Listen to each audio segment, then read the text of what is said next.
Hello students, I have created a brand new final version of cue cards from January to April. Along with that, the latest random cue cards which are designed by the examiner and asked by the examiner in the exam in my own language with band 8 sample answers.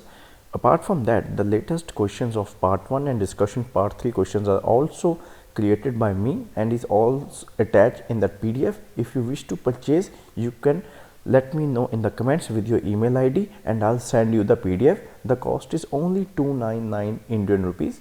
So comment down below and I'll send you the PDF. Thank you.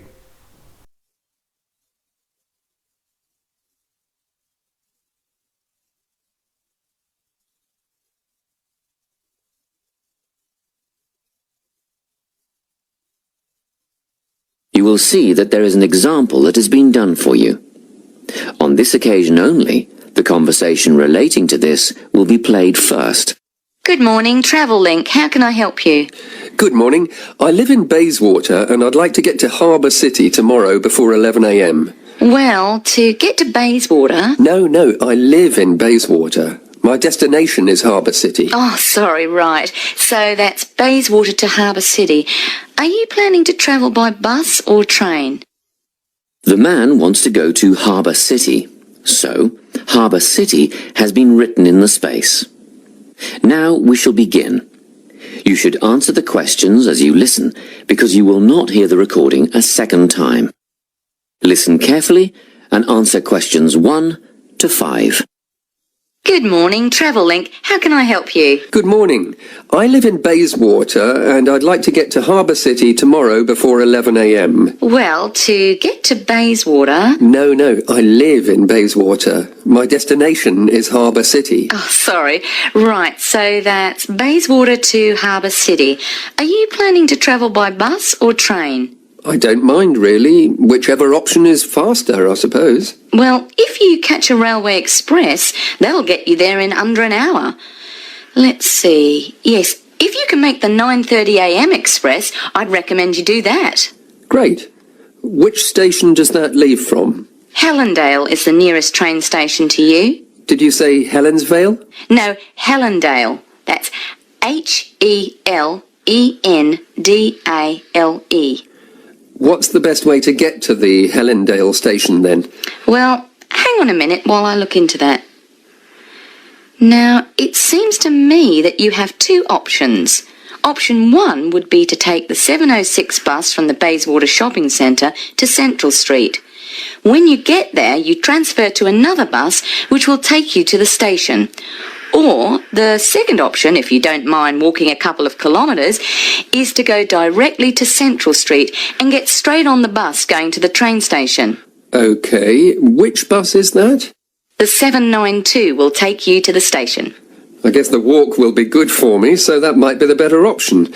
What time do I catch the 792?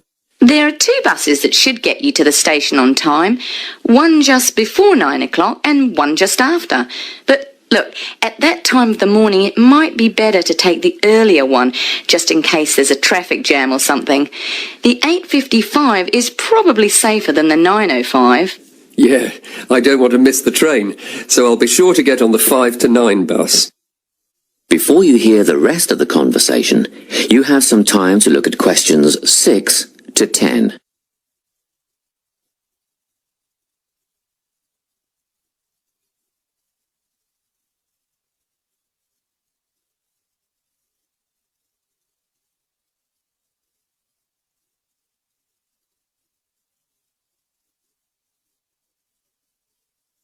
Now listen and answer questions 6 to 10.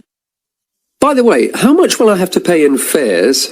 Well, you can get a ticket on the bus for $1.80 cash, and you'll need $10 each way for the train. Wait, do you have a Travel Link card? No, but I can get one before tomorrow. OK, well that'll make it considerably cheaper then. The bus will cost $1.50 each way, and the train will be... The train to Harbour City will still cost $10 because you'll be travelling during peak hours in the morning, so no savings there, I'm afraid. However, if you could come back at an off-peak time... What does that mean? Well, if you could start your return journey before 5 p.m. or later than 7:30 in the evening... Actually, I wasn't planning on coming back till at least 8 o'clock anyway. Oh, in that case, you can make quite a saving if you use your travel link card. You did say you were planning to purchase one, didn't you? Yes, I'll pick one up later today. Good. That would mean your return train journey would only cost you $7.15 with your card. Thank you. Is there anything else I can help you with? Actually, there is. Do you know if I can use the travel link card on ferries? If you're thinking of the Harbour City ferries that go back and forth between the North and South Bank, those are the commuter ferries, then yes. A one-way trip costs $4.50, but with your card you'd make a 20% saving and only pay $3.55. So $3.55 for the commuter ferry. What about the tour boats? You mean the tourist ferries that go upriver on sightseeing tours? No, they only take cash or credit card. They're not part of the Travel Link company. Oh, I see. I don't suppose you know the cost of a tour? In actual fact, I do, because I took a friend on the trip upriver just last week. We decided on the afternoon tour, and that was $35 each, but I understand that you can do the whole day for $65. Thank you. You've been a great help. My pleasure. Enjoy your day out. That is the end of part 1. You now have half a minute to check your answers to part 1.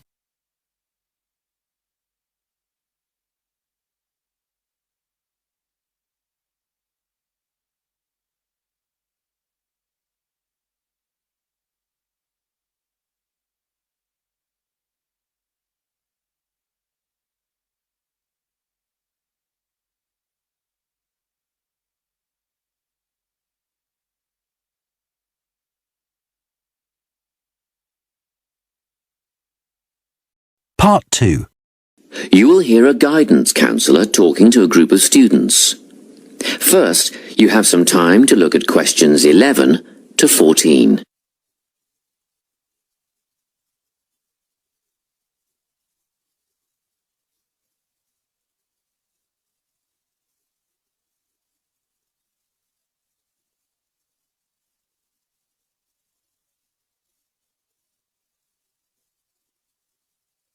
Listen carefully and answer questions 11 to 14. Hello everyone, I'm the Counselling Administrator here at St Ives College, and I've been asked to come and talk to you about our counselling team and the services that we offer. We have 3 professional counsellors here at St Ives, Louise Bagshaw, Tony Denby and Naomi Flynn. They each hold daily one-on-one sessions with students, but which counsellor you see will depend on a number of factors. If you've never used a counsellor before, then you should make an appointment with Naomi Flynn. Naomi specialises in seeing new students and offers a preliminary session where she will talk to you about what you can expect from counselling, followed by some simple questions about what you would like to discuss. This can be really helpful for students who are feeling a bit worried about the counselling process. Naomi is also the best option for students who can only see a counsellor outside office hours. She is not in on Mondays, but starts early on Wednesday mornings and works late on Thursday evenings, so you can see her before your first class or after your last class on those days. Louise staffs our drop-in centre throughout the day. If you need to see someone without a prior appointment, then she is the one to visit. Please note that if you use this service, then Louise will either see you herself or place you with the next available counsellor. If you want to be sure to see the same counsellor on each visit, then we strongly recommend you make an appointment ahead of time. You can do this at reception during office hours or by using our online booking form. Tony is our newest addition to the counselling team. He is our only male counsellor, and he has an extensive background in stress management and relaxation techniques. We encourage anyone who is trying to deal with anxiety to see him. Tony will introduce you to a full range of techniques to help you cope with this problem, such as body awareness, time management, and positive reinforcement. Before you hear the rest of the talk, you have some time to look at questions 15 to 20.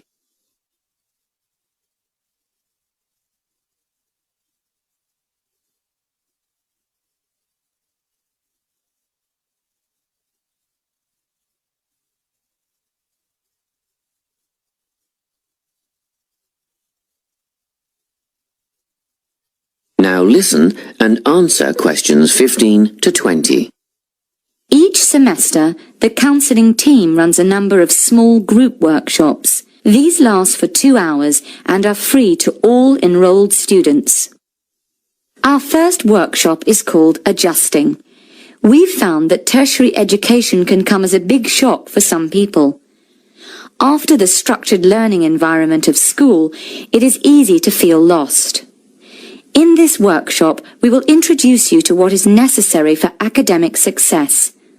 As you might expect, we're targeting first-year students with this offering. Getting organised follows on from the first workshop.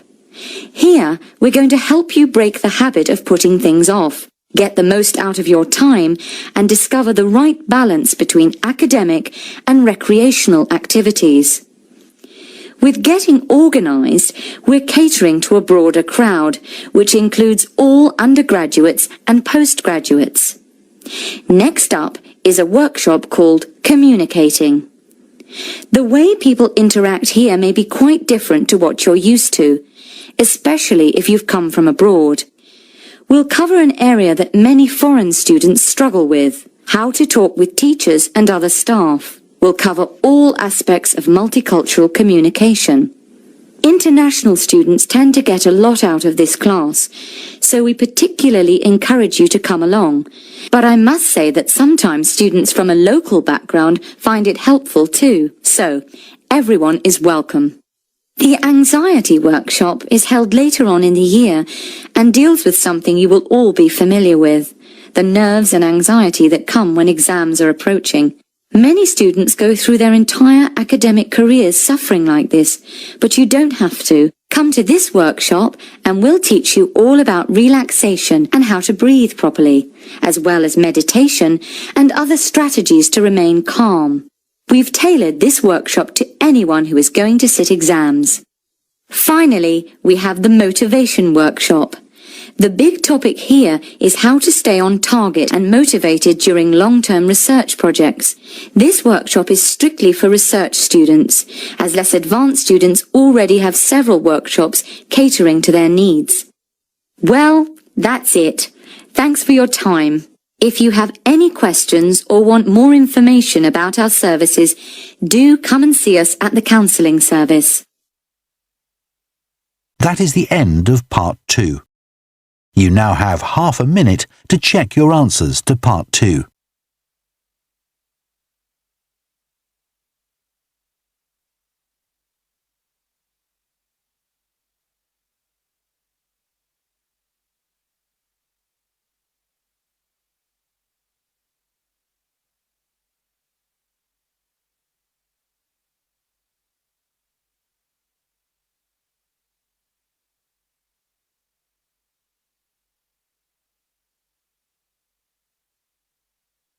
Part 3. You will hear a conversation between a tutor and two students who are preparing for an English literature test. First, you have some time to look at questions 21 to 24.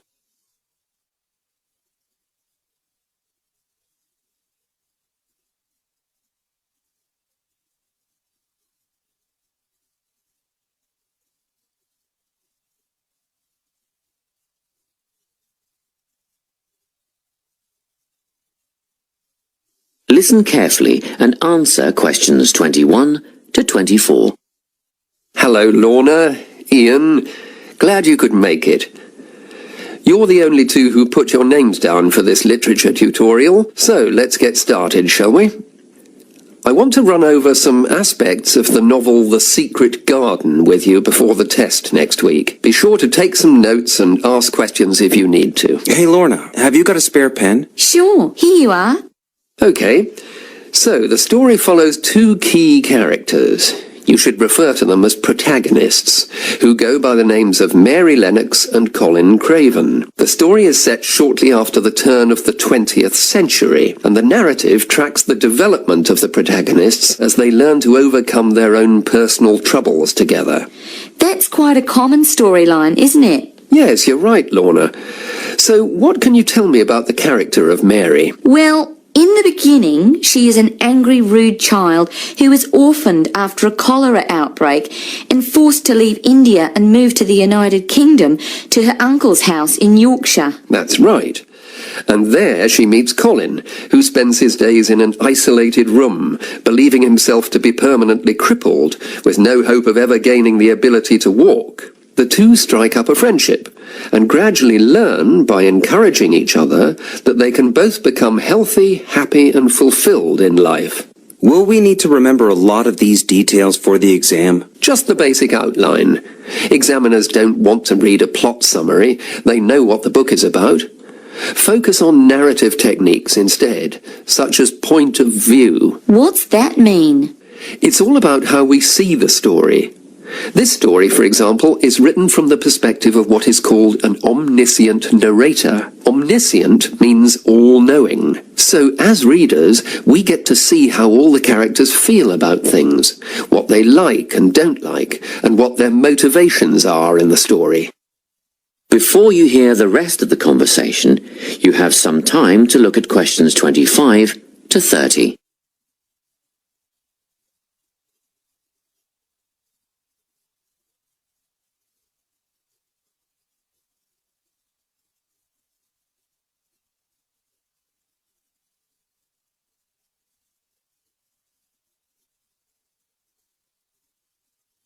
Now listen and answer questions 25 to 30.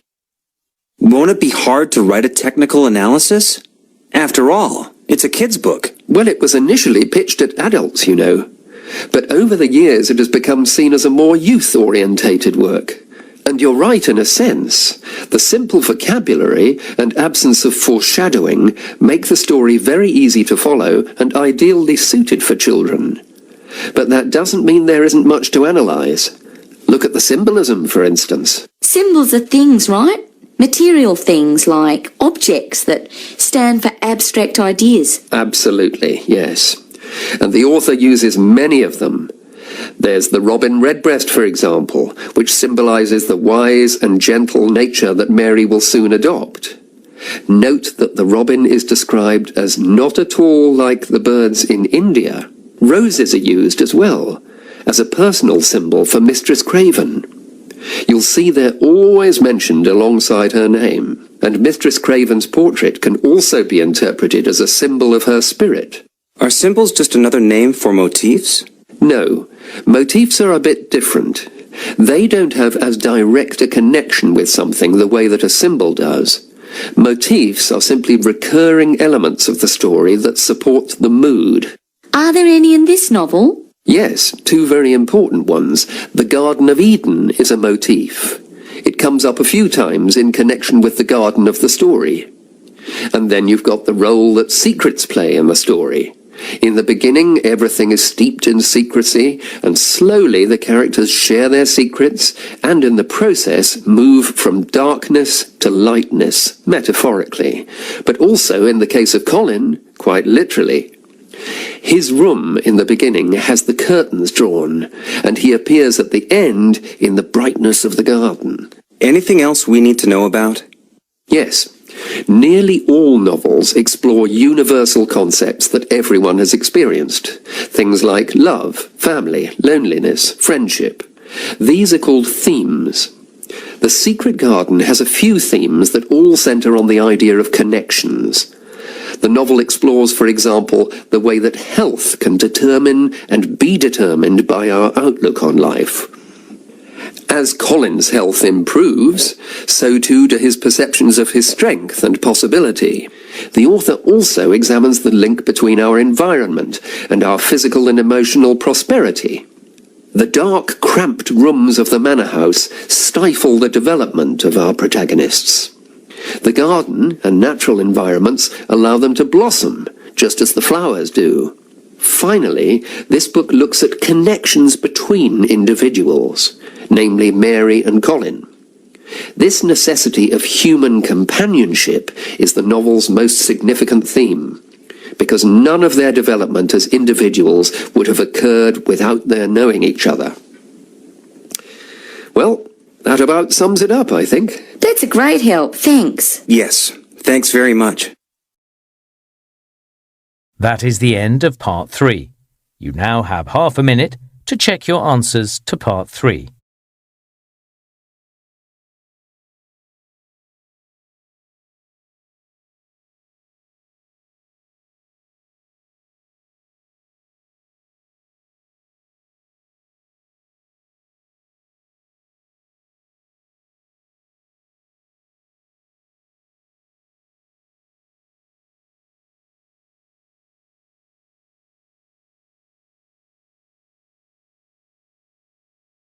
Part 4.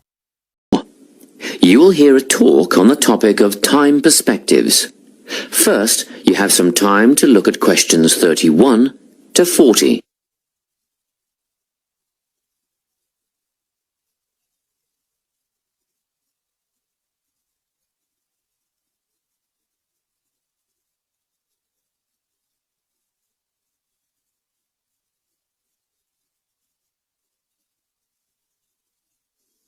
Listen carefully and answer questions 31 to 40. Today, I'm going to be talking about time. Specifically, I'll be looking at how people think about time and how these time perspectives structure our lives. According to social psychologists, there are 6 ways of thinking about time, which are called personal time zones. The first 2 are based in the past. Past positive thinkers spend most of their time in a state of nostalgia, fondly remembering moments such as birthdays, marriages, and important achievements in their life. These are the kinds of people who keep family records, books, and photo albums. People living in the past negative time zone are also absorbed by earlier times. But they focus on all the bad things, regrets, failures, poor decisions. They spend a lot of time thinking about how life could have been. Then, we have people who live in the present. Present hedonists are driven by pleasure and immediate sensation. Their life motto is to have a good time and avoid pain. Present fatalists live in the moment too, but they believe this moment is the product of circumstances entirely beyond their control. It's their fate, whether it's poverty, religion, or society itself.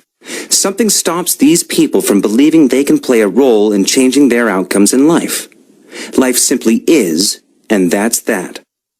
Looking at the future time zone, we can see that people classified as future active are the planners and go-getters. They work rather than play and resist temptation. Decisions are made based on potential consequences, not on the experience itself. A second future-orientated perspective, future fatalistic, is driven by the certainty of life after death and some kind of a judgment day when they will be assessed on how virtuously they have lived and what success they have had in their lives. Okay, let's move on. You might ask, how do these time zones affect our lives? Well, let's start at the beginning. Everyone is brought into this world as a present hedonist. No exceptions. Our initial needs and demands, to be warm, secure, fed, and watered, all stem from the present moment. But things change when we enter formal education. We're taught to stop existing in the moment and to begin thinking about future outcomes. But did you know that every 9 seconds a child in the USA drops out of school? For boys, the rate is much higher than for girls. We could easily say, well, boys just aren't as bright as girls. But the evidence doesn't support this. A recent study states that boys in America, by the age of 21, have spent 10,000 hours playing video games. The research suggests that they'll never fit in the traditional classroom, because these boys require a situation where they have the ability to manage their own learning environment. Now, let's look at the way we do prevention education. All prevention education is aimed at a future time zone. We say, Don't smoke or you'll get cancer. Get good grades or you won't get a good job. But with present-orientated kids, that just doesn't work. Although they understand the potentially negative consequences of their actions, they persist with the behavior because they're not living for the future. They're in the moment right now. We can't use logic, and it's no use reminding them of potential fallout from their decisions or previous errors of judgment. We've got to get in their minds just as they're about to make a choice. Time perspectives make a big difference in how we value and use our time. When Americans are asked how busy they are, the vast majority report being busier than ever before. They admit to sacrificing their relationships, personal time, and a good night's sleep for their success. 20 years ago, 60% of Americans had sit-down dinners with their families, and now only 20% do. But when they're asked what they would do with an 8-day week, they say, oh, that'd be great. They would spend that time laboring away to achieve more. They're constantly trying to get ahead, to get toward a future point of happiness. So, it's really important to be aware of how other people think about time. We tend to think, oh, that person's really irresponsible, or that guy's power hungry. But often, what we're looking at is not fundamental differences of personality, but really just different ways of thinking about time. Seeing these conflicts as differences in time perspective, rather than distinctions of character, can facilitate more effective cooperation between people and get the most out of each person's individual strengths. That is the end of Part 4. You now have 1 minute to check your answers to Part 4.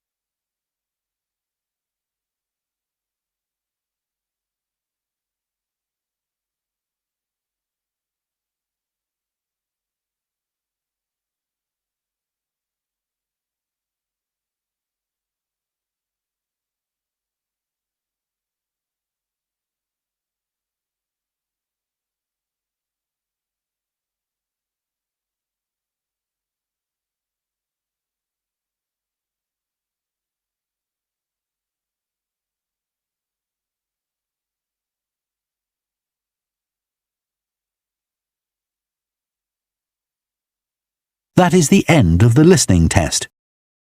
In the Ielts test, you would now have 10 minutes to transfer your answers to the answer sheet.